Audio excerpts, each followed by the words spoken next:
Araw ng Martes, nag-report si Dave at si Abner sa isang kampo sa Mindanao.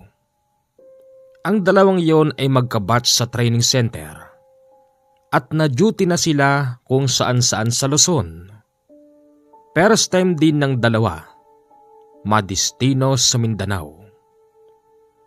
Laking gulat ni Dave at ni Abner dahil kinausap sila ng opisyal. Ang sabi sa kanilang dalawa, ide-deploy daw sila sa pusod ng kagubatan. Ide-deploy ko kayo sa pusod ng kagubatan. Pero bago kayo makarating doon, pumunta muna kayo sa Baryo Balbakwa. Hanapin niyo si Tandang Norman. Siya ang gagabay sa inyo at magiging susi para marating ninyo ang pusod ng kagubatan. At pagdating doon, makikilala niyo ang inyong CEO na si Sargento Nonong. Sir, ano yon, Abner? Bakit po sa pusod ng kagubatan? May kampo ba tayo ron, sir? Wala kang karapatan magtanong. Pero sir, nararating ba yun ng mga sasakyan natin? Abner, Dave, tignan niyo itong mapa. Itong merong kulay pula, yan yung tinatawag na restricted area. At medyo malapit dyan ang kampo natin sa pusod ng gubat. Meron pa ba kayong katanungan? Sir, ilan po ba kaming madidistino ron? Dalawa lang kayo ng kabady mong si Dave. Dave? Sir, ano po yun? Halika. Lumapit si Corporal Dave at merong ibinulong sa kanyang opisyal. Nagulat na lang si Dave nang malaman nitong meron palang nalalaman ang opisyal sa background ng kanyang buhay. Pasensya ka na, Dave. Alam ko ang background ng buhay mo. Kaya nga, isa ka sa ide-deploy ko doon. Tandaan mo, Dave, Abner, hindi basta sundalo ang dinedeploy doon at karamihan mga matatanda na sa serbisyo. Katulad ng aabutan niyo roon, si Sargento Nonong. 1 taon na siya roon. Siya lang ang tumagal doon at ayaw niyang maalis sa kampo natin doon. Sige na, lumakad na kayong dalawa at inaantay na kayo ni Sargento Nonong. Sir, isang katanungan pa ho. Ano yan, Dave? Bakit ho tayo nagkaroon ng kampo sa pusod ng gubat? Hindi ho ba mahihirapan natin i-reinforce sa mga kasamahan natin pagka napalaban tayo doon? Tama ka ron, Dave. Pero meron dahilan kung bakit naglagay tayo ng kampo sa pusod ng gubat na yun. Sige na, lumakad na kayo. Basta pumunta muna kayo sa Baryo Balbakwa. Hanapin niyo si Tandang Norman at siya lang ang tanging makapaghahatid sa inyo doon. Nagkakaintindihan ba tayo? Yes, sir. Yes, sir. Lumakad na nga si Dave at si Abner. May pagtataka sa kanilang isipan. Bakit kailangan pa nilang dumaan sa Baryo Balbakwa? At bakit kailangan pa nilang hanapin si Tandang Norman? Ano ba ang papel ng matanda na yon? At bakit tila ba may sikreto para marating ang nasabing kampo sa pusod ng gubat? Nang makarating sila sa Baryo Balbakwa, nagtanong sila kung saan matatagpuan ang bahay ni Tandang Nonong. Mabilis naman nila itong natuntun dahil kilala pala ang matanda sa lugar na yun. Tao po, Tapo! Abner, wala yatang tao rito. Meron yan, Dave. Imposibleng wala. Kayo pala. May kailangan kayo sa akin? Magandang araw ho. Ako ho si Abner. At ako naman po si Dave. Pinapunta po kami rito ng opisyal namin. Ganon ba? Tama nga ang sinabi ni Kapitan na sa araw na ito may magre-report sa pusod ng kagubatan. Maupo muna kayo at kakain muna tayo bago tayo maglakad kasi malayo ang lalakarin natin mga sundalo. Bueno, ako nga pala si Tandang Norman. Ako ang maghahatid sa inyo ron. Nagtataka yung dalawa. Bakit kailangan pang matandang yon? Samantalang meron naman silang sariling paa para marating ang nasabing kampo sa pusod ng gubat. Kumain sila nung oras na yon. Patikin-tingin si Dave at si Abner kay Tandang Norman na para bang gustong magtanong. Kung meron kayong katanungan, magtanong na kayo mga sundalo. Sasagutin ko. Sige ho. Ulitin ko po. Ako si Dave. Tandang Norman, bakit ganon na lang kalaki ang tiwala sa iyo ng kapitan namin? At bakit kailangan ka pa namin bago namin marating ang kampo namin sa pusod ng gubat? Sino ho ba kayo? At anong nalalaman ninyo sa operasyon namin? At isa pa, bakit parang wala ho yata kayong ibang ginagawa sa buhay? Parang kayo lang dito. Kaya nga ho nagtataka kami kung bakit gano'n na lang ang tiwala sa iyo ni Kapitan. Hindi ba, Abner? Kaya nga ho, bakit nga ho ba? Sino ho ba kayo? Ano ang papel nyo sa militar? Ganito mga sundalo. Una, ang lugar na yon ay hindi nararating ng mga tao at hindi kayo makakarating doon kung hindi kayo dadaan sa akin. At katulad ng sinabi ni Kapitan, ako ang susi at syempre ako rin ang pintuan. At patungkol naman kung bakit napakalaki ng tiwala sa akin ng opisyal ninyo, kasi malaki ang may tutulong ko sa operasyon ninyo, lalo na ng mga sundalong na dedestino sa pusod ng gubat. At pangalawa, bakit kanyo malaki ang tiwala niya sa akin? Dahil isa akong albularyo. At ano nga ba ang papel ng isang albularyo sa trabaho ng militar? Yan ay hindi ko sasagutin. Tanging si Sargento Nonong lang ang makakasagot niyan sa inyo. Ngayon maliwanag na ba mga sundalo? Maliwanag na ho sa akin. Magaling, Abner.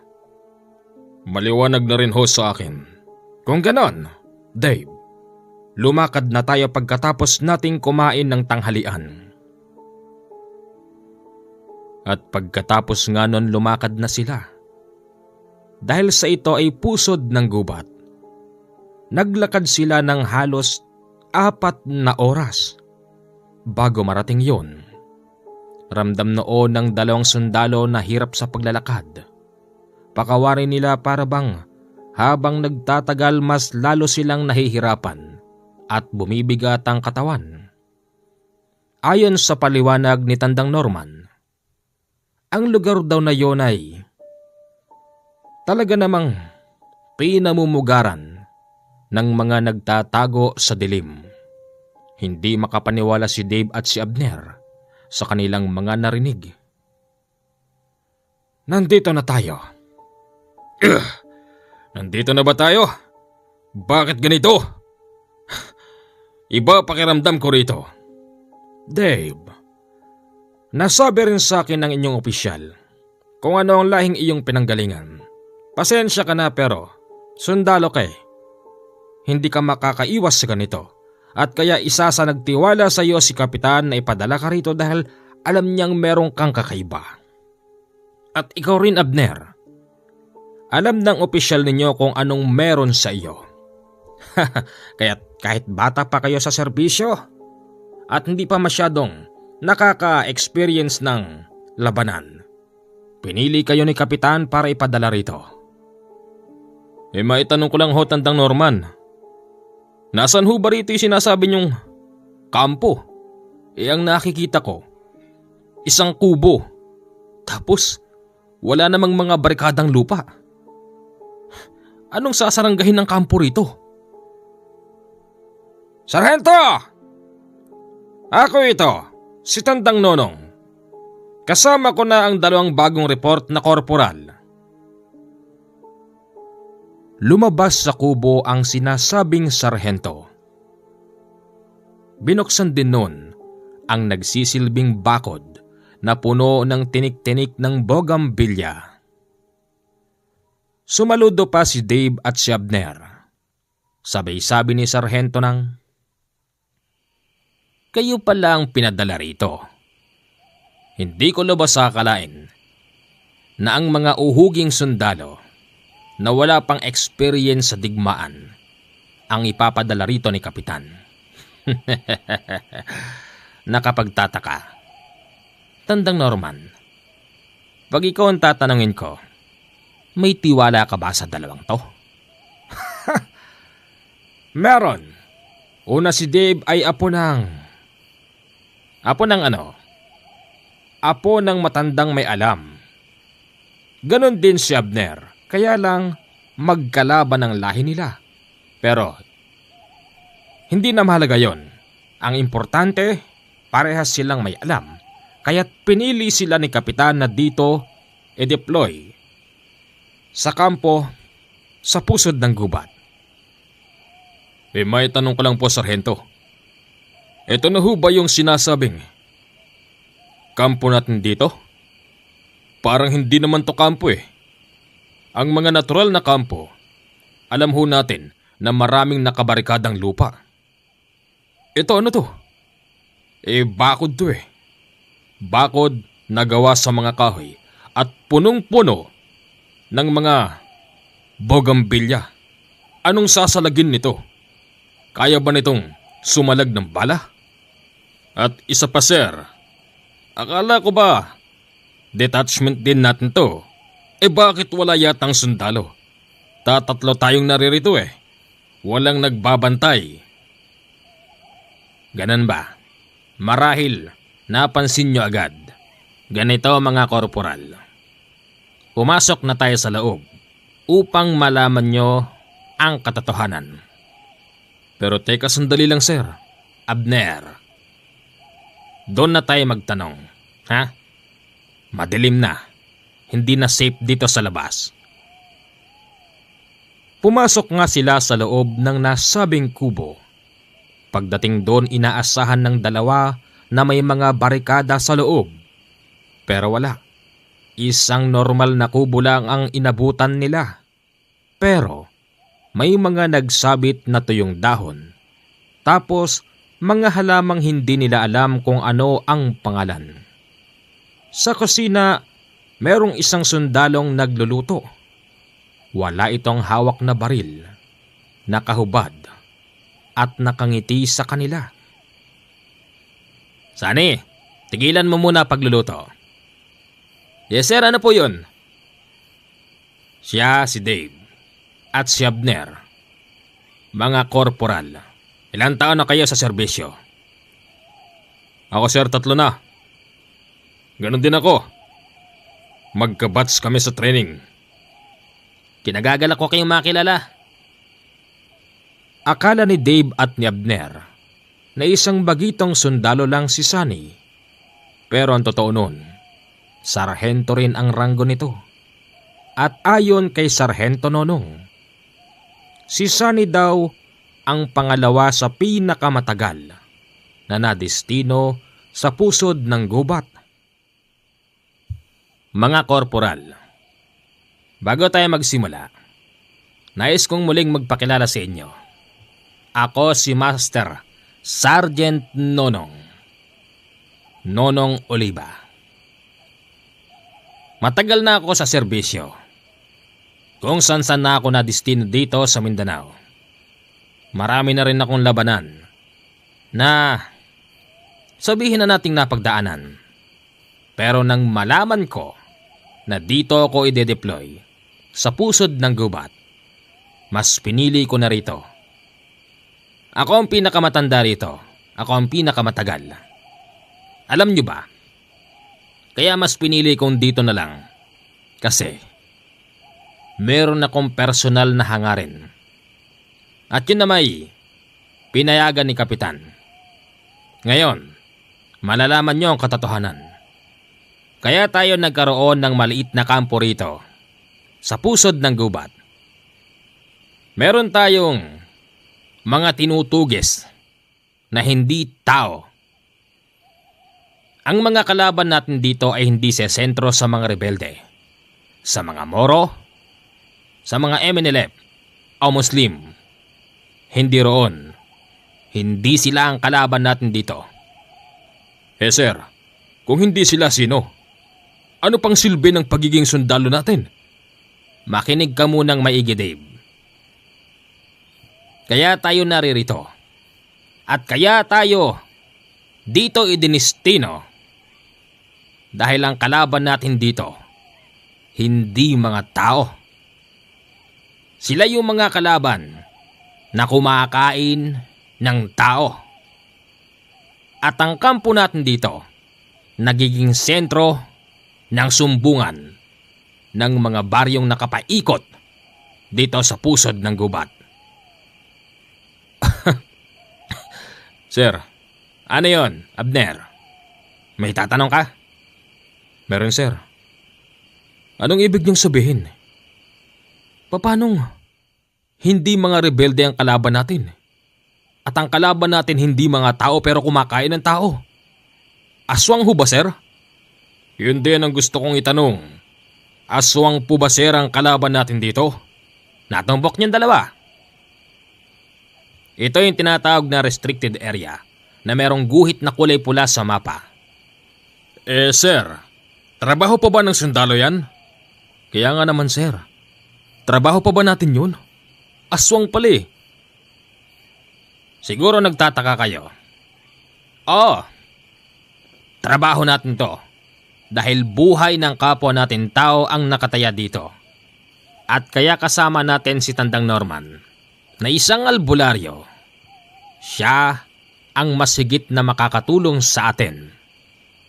At kaya tayo pinili na dito madistino sa pusod ng gubat dahil lahat tayong apat dito may kanya-kanyang abilidad pagdating sa labanan.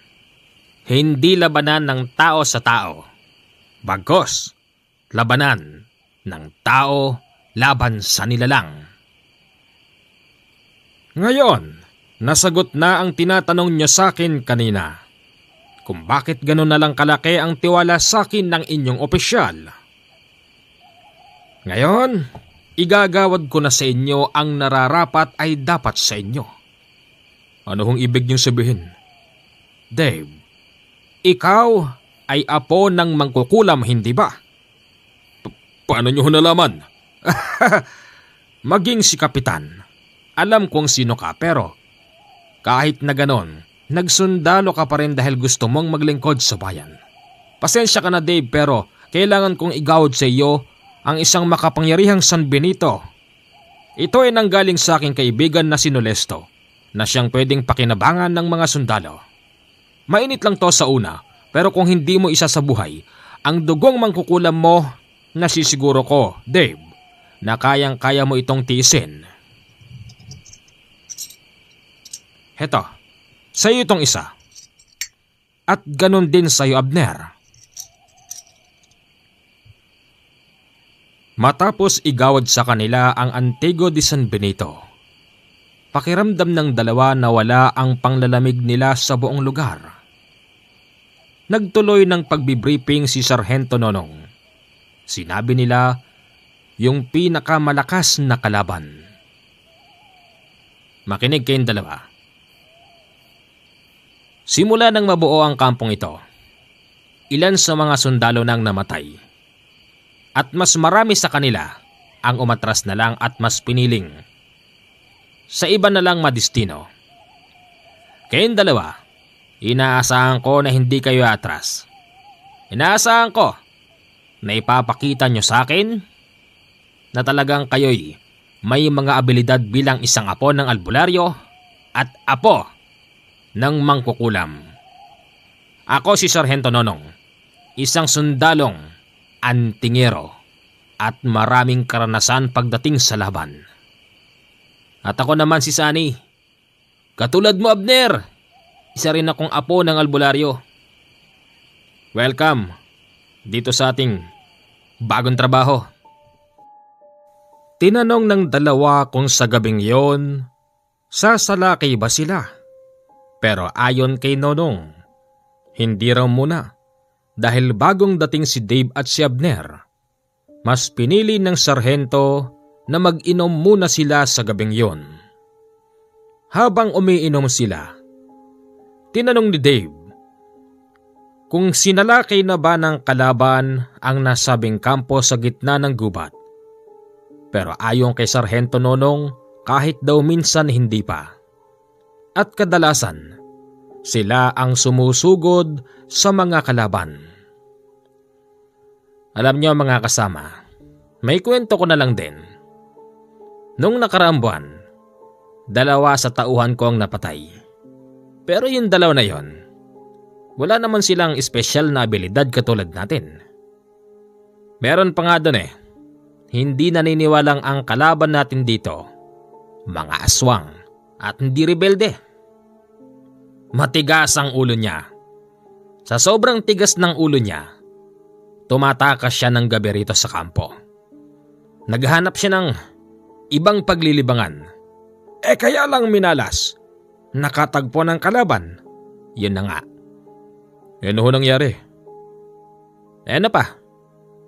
Patay. Patay na ng matagpuan. Hindi niya nagamit ang service firearms niya. Nakakalungkot. Marami pa rin sa mga kabaro natin ang ignorante pagdating sa mga bagay na yan. Kaya nga sinabi ko kay Kapitan na kung maaari, ang ipapadala rito, yung mga may abilidad. Abilidad sa pakikipaglaban katulad ng hindi sa tao, sir? Tama. Tama ka ng binanggit, Abner. Sige na. Mag-inuman na tayo. Kaya naman pala, sir, hindi mga barikadang lupa ang nakabakod dito, kundi mga tinik-tinik ng bogambilya hanggang sa bubong ng kubo na to. Nakakatulong kasi yan para hindi tayo mapasok dito ng mga kalabang aswang. Sargento, sabihin mo na sa kanila kung sino yung pinakakalaban natin dito na malakas. Sige. Para lang sa inyong kalaman, ang makakalaban natin dito ay isang gabunan na nagngangalan na Gonzalo. Si Gonzalo ay tad na ng reklamo. Pumupunta sila sa malaking kampo natin dyan sa ibaba. At kaya rin naisipan ni Kapitan na maglagay rito ng detachment para mas malapit tayo sa kanila. At ang buong kampo na ito, mga korporal, balot ng aking orasyon kaya't malabong matagpuan ito ng kalaban.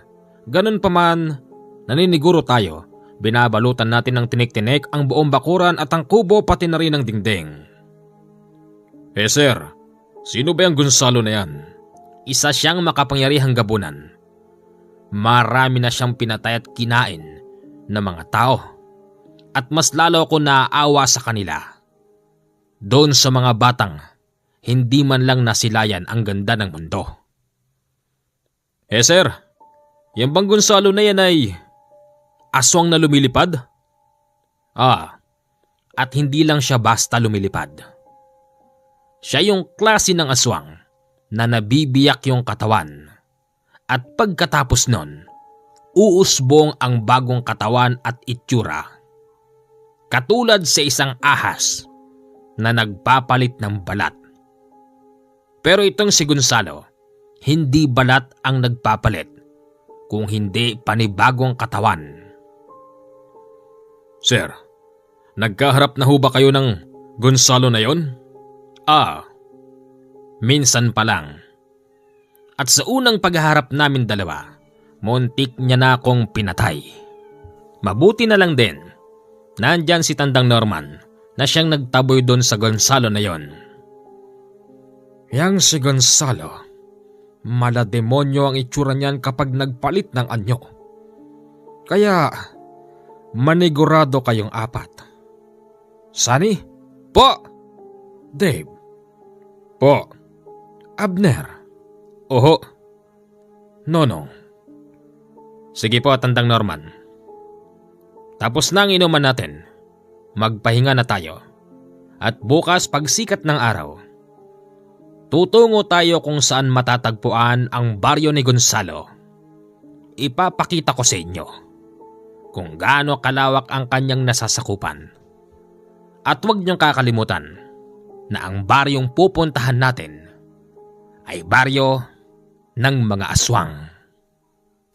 Kinabukasan pagsikat ng araw, mga bandang 8:30 yon, sinigurado ni Sargento Nonong na tirik na ang araw bago sila lumakad kasi delikado kapag wala pang araw. Naglakad sila ng mahigit 1 oras pababa ng kabundukan hanggang sa kanilang natanaw ang tila ba isang komunidad na lugar. May mga kubo, may umuusok sa gilid, senyales na may taong nagsisiga. Natatanaw niyo ba yon? Dave? Abner? Yes, sir. Yes, sir. Natatanaw po namin. Diyan matatagpuan si Gonzalo. Ang lahat ng mga nakatira dyan ay purong mga aswang. At ang kinakain ng mga yan, purong hilaw na laman. Ibig sabihin, sir, halos gabi-gabi silang, tama.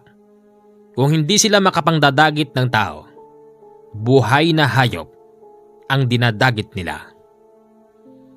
Papasok tayo sa baryo na yan. Ingatan niyo ang sarili niyo.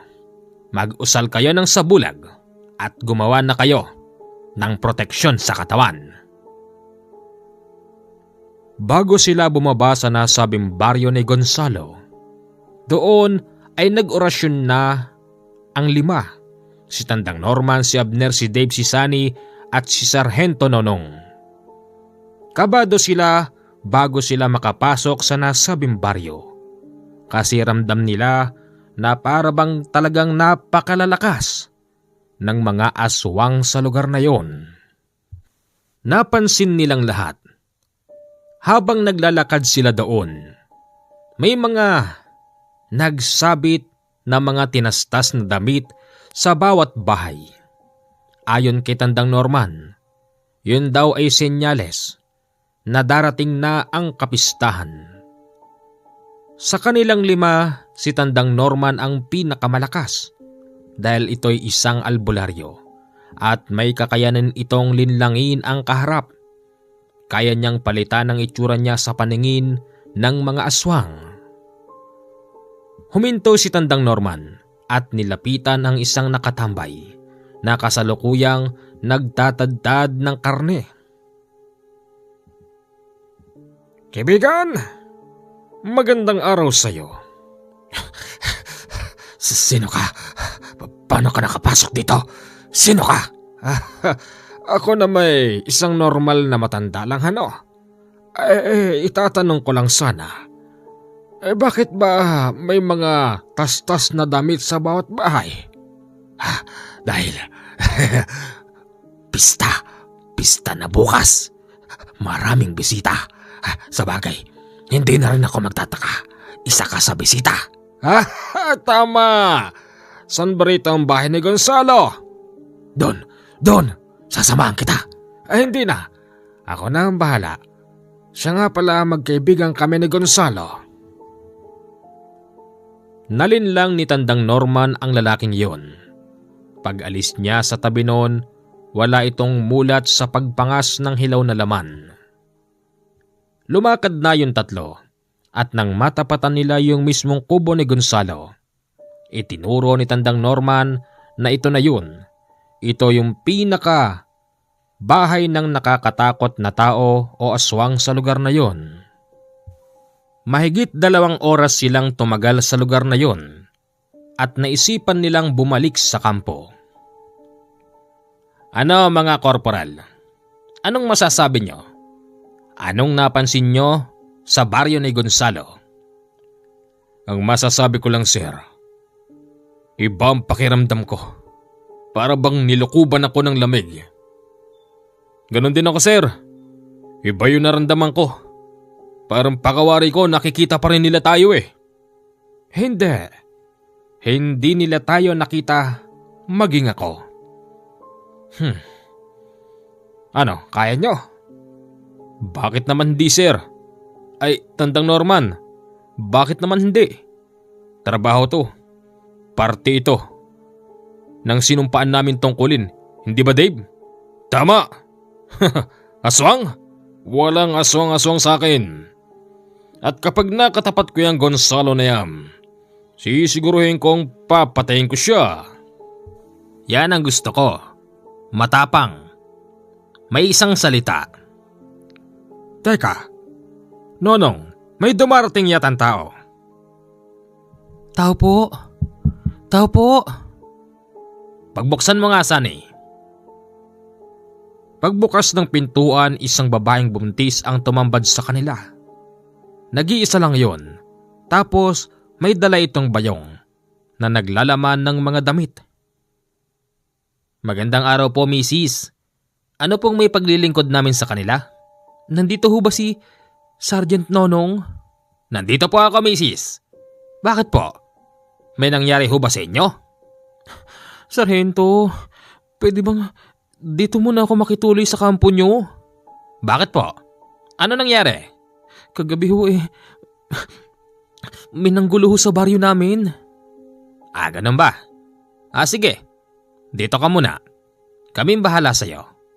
Sir, baka mapahamak tayo, sir. Bakit, Dave? Anong ibig mong sabihin? Sir, kampo ho ito. Baka ho malaman ng... Huwag kang mag-alala sa bagay na yon. Katunayan, hindi ito totally kampo. Ako ang nagmamay-ari ng lugar na ito. Naintindihan mo, Dave? Yun pala. Sige ho, kayo ho bahala. Dito, Dave, Abner, welcome ang sino mang taong humihingi ng tulong. Handa tayong patuloyin sila rito. Pakainin, paliguan, at bihisan.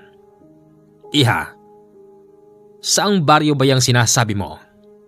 Sa baryo mataas na lupa. Ganun ba? Abner?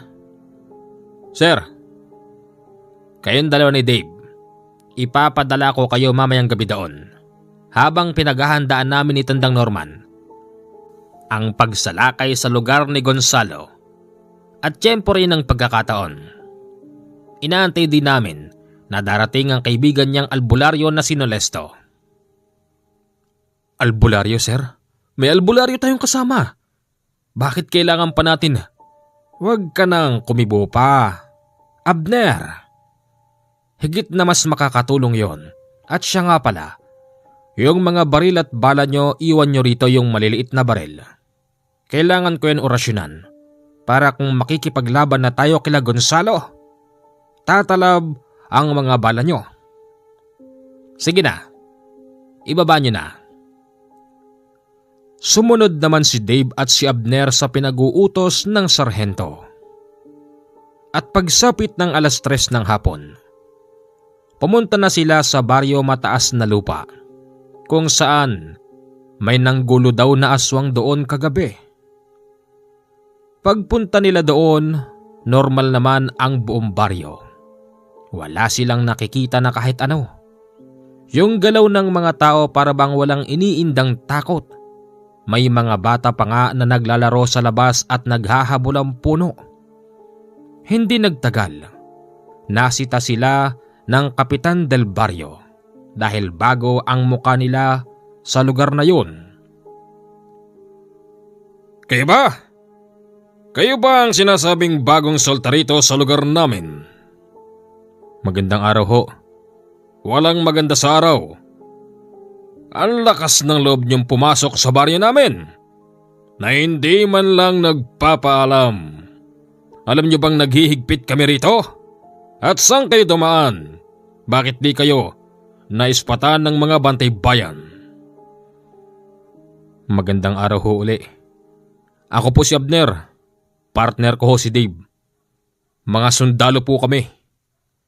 At kaya po kami naririto dahil sa reklamong natanggap namin ngayong araw na ito. Reklamo ba kamo? At sino naman ang nagreklamo? Si Manang Santa ho, yung babaeng buntis.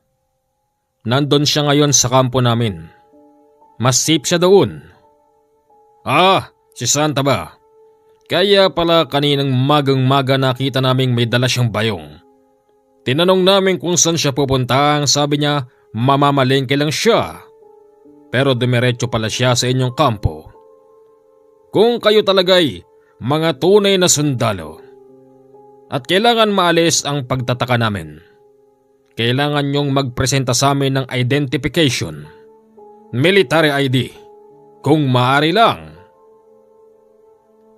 Ibinigay ng dalawa ang kanilang military ID. Pagkatapos noon doon palang naniwala ang Kapitan del Barrio at ikinuwento rin sa kanila na tunay ngang kagabi may nanggulo sa kanila. Katunayan, may napatay na isang batang palaboy-laboy sa baryo na yon. Kaya nga raw sila naghihigpit. Ngayong gabing ito, inaasahan naming muling babalik ang nanggulo. Mga sir, aasahan namin na kaya kayo naririto dahil gusto nyong matanggal ang takot ng mga taga rito sa aming baryo. Makakaasa ka, Kapitan. Hindi noon kumikibo si Dave. Pakawarin niya may mali sa nasabing Kapitan del Barrio. Naramdaman din noon ni Abner na umiinit ang suot niyang medalyon. Dave, bakit ba hindi ka kumikibo? Anong nararamdaman mo? Sigurado ako, Abner, parehas tayo ng nararamdaman doon sa kapitan na yon. Pakawari ko merong mali sa kanya. Ako rin, huwag ka nalang maingay.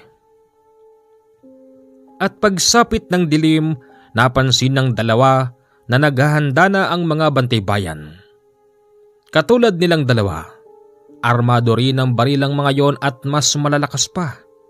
Hindi na lang nila kinwestiyon dahil kailangan nila ng panglaban. Pagsapit ng alas 7, bumukod si Dave at si Abner. Nagpatrolya sila sa ibang iskinita, habang sa iba naman yung mga bantay bayan.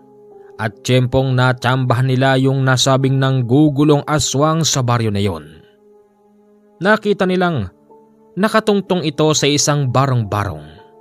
Nakabuka ang mahahabang pakpak na itim habang nakatuwad. May sinisilip pala itong tao sa loob. Abner, yun na yun!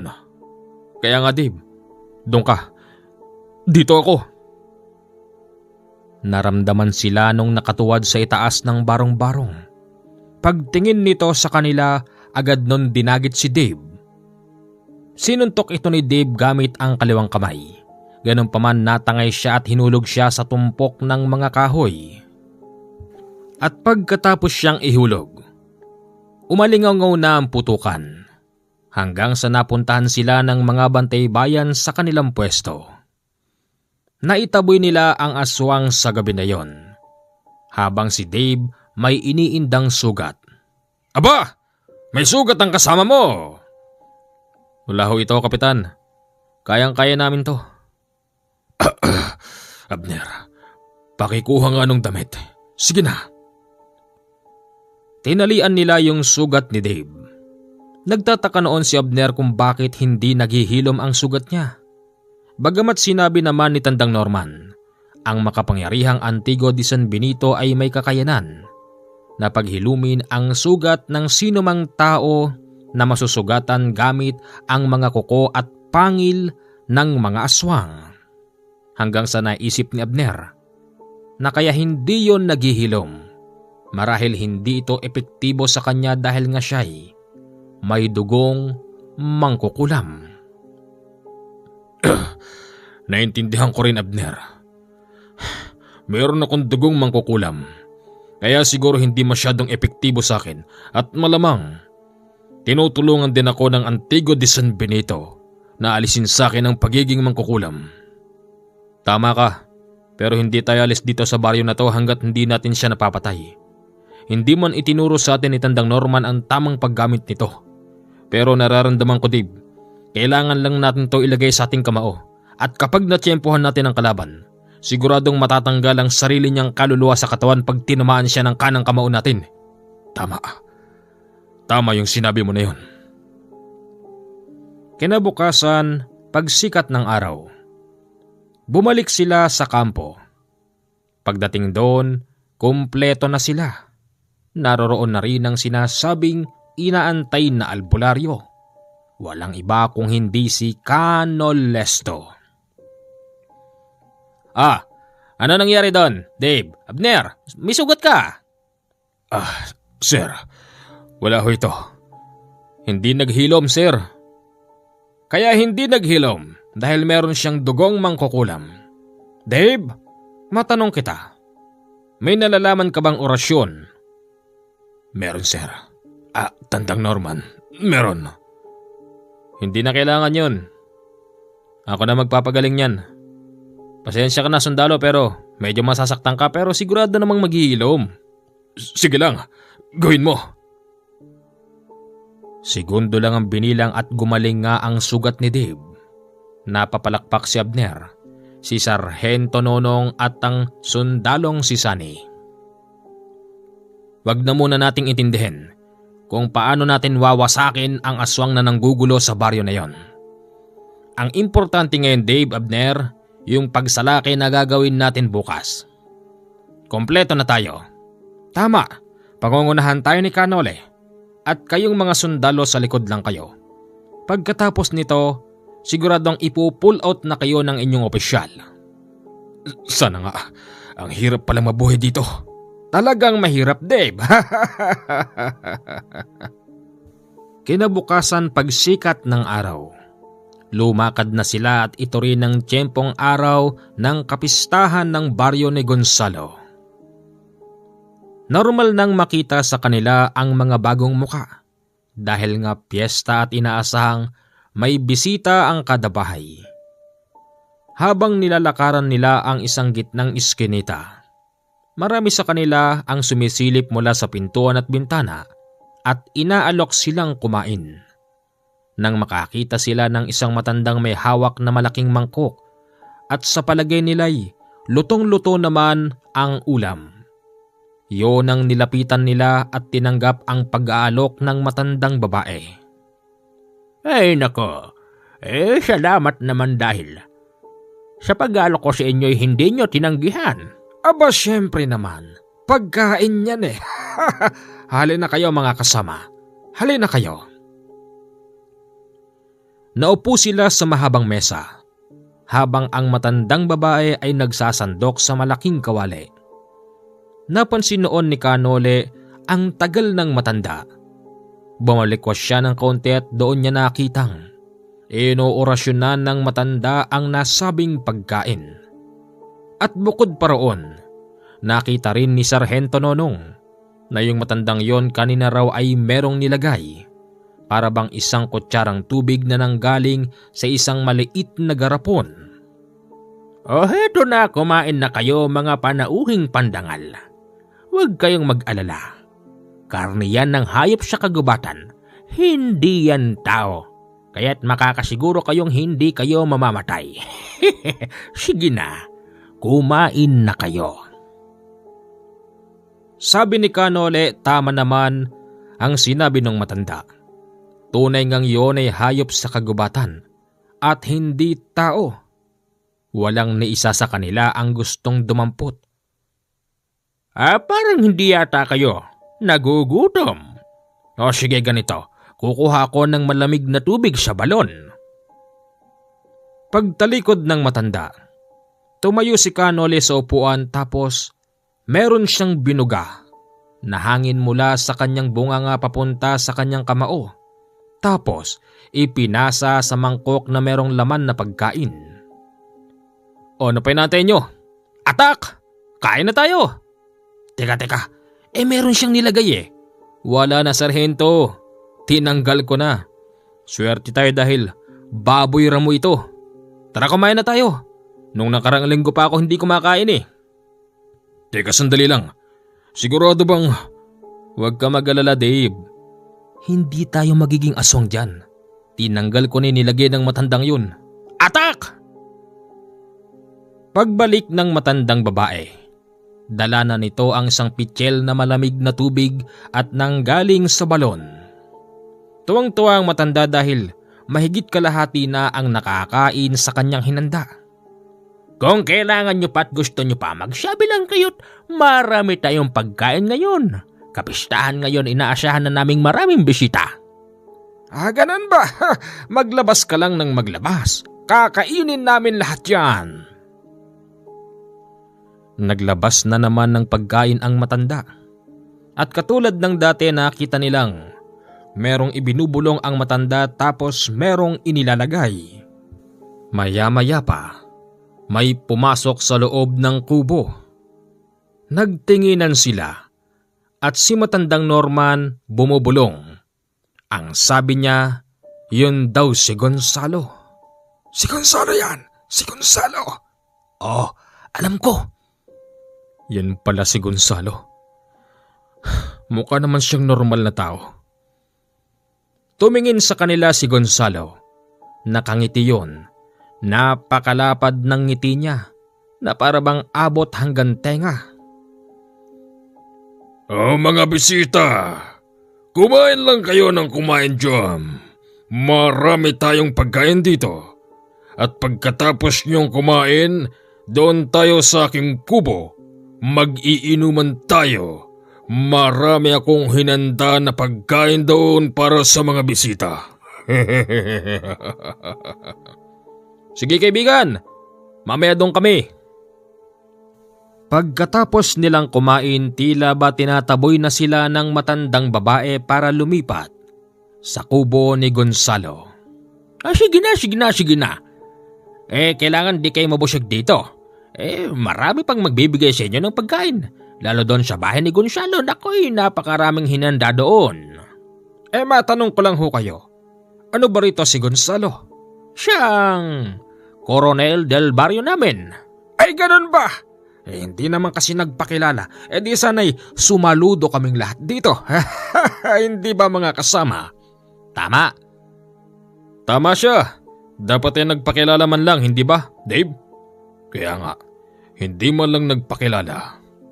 Bueno mga kasama, tara na. Pumunta na nga sila sa bahay ni Gonzalo. Walang ni isang tao ron na bisita maliban sa kanilang lahat. At katulad ng pinangako ni Gonzalo, may inumang magaganap. Napaka-espesyal ng mga nakahandang alak.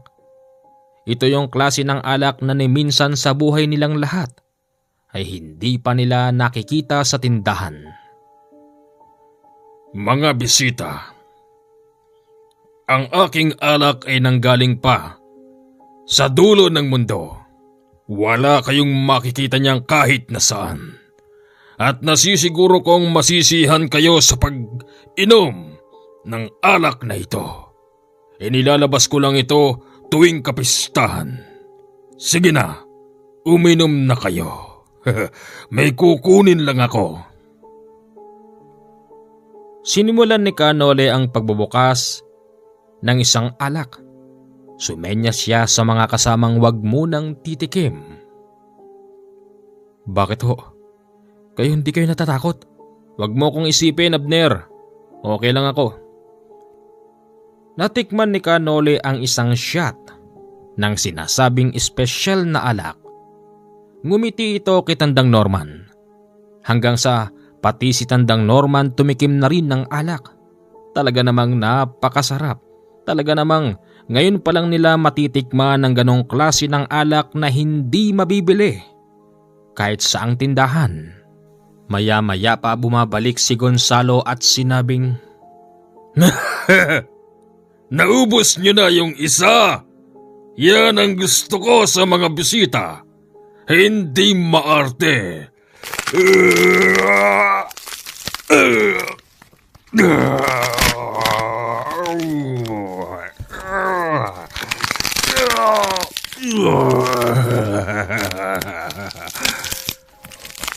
Walang hiya ka. Aswang ka pala. Sa bagay, hindi na kami magtataka. Biglang tumayo si Nonong. Hinugot nito ang itak niya't agad na inundayan ng itak sa likod si Gonzalo. Ganon din si Dave at Abner. Nagsimula naman sa katawan ng dalawa at bumunot ng baril. Pinagbabaril nila ang malapitan na nakatayo sa kanila. Pansin nilang nung una para bang hindi tumatalab yon. Paulit-ulit nilang pinagbabaril si Gonzalo, pero tila ba baliwala ang lahat. Hanggang sa tinawanan na lang sila ni Gonzalo at sinabi nitong, Una pa lang kilala ko na kayong lahat. Ngayon, ipapakita ko sa inyo kung ano ang tunay na itsura ni Gonzalo.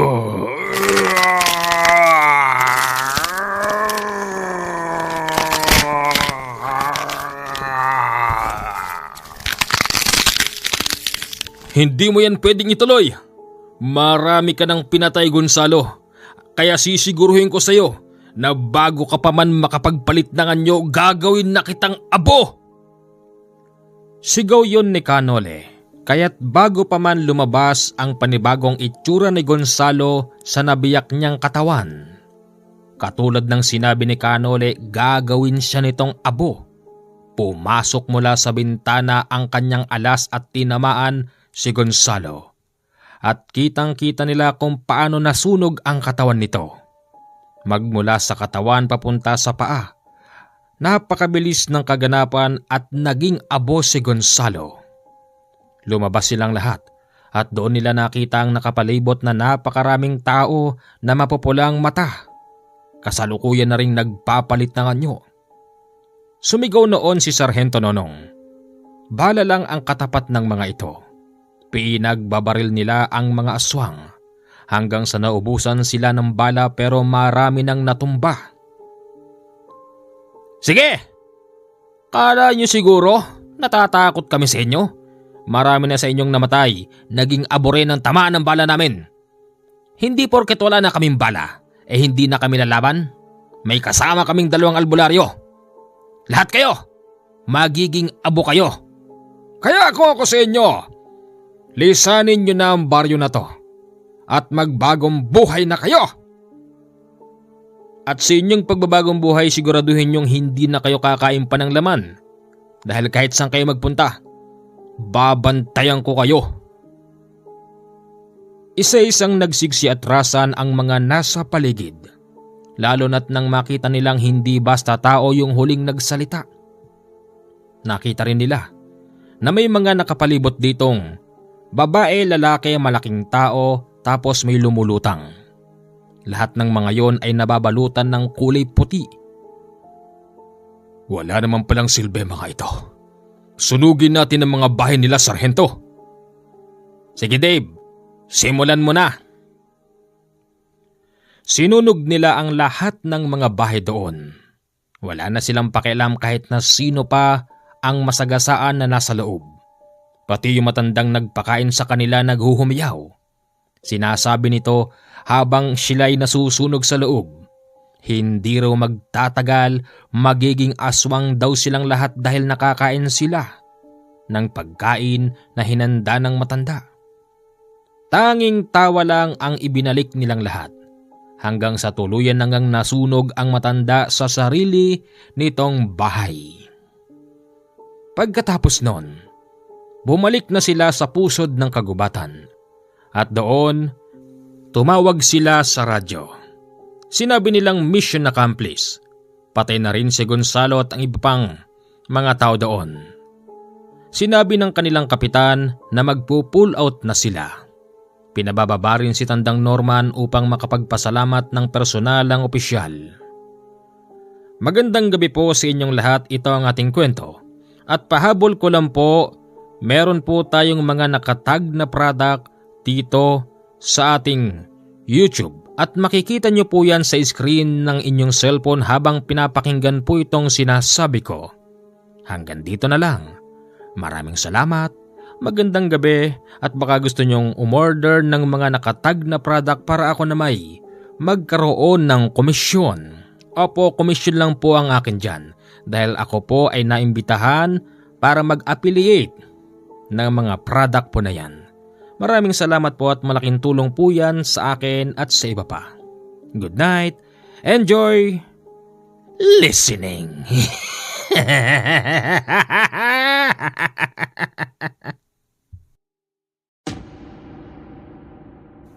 Araw ng Martes.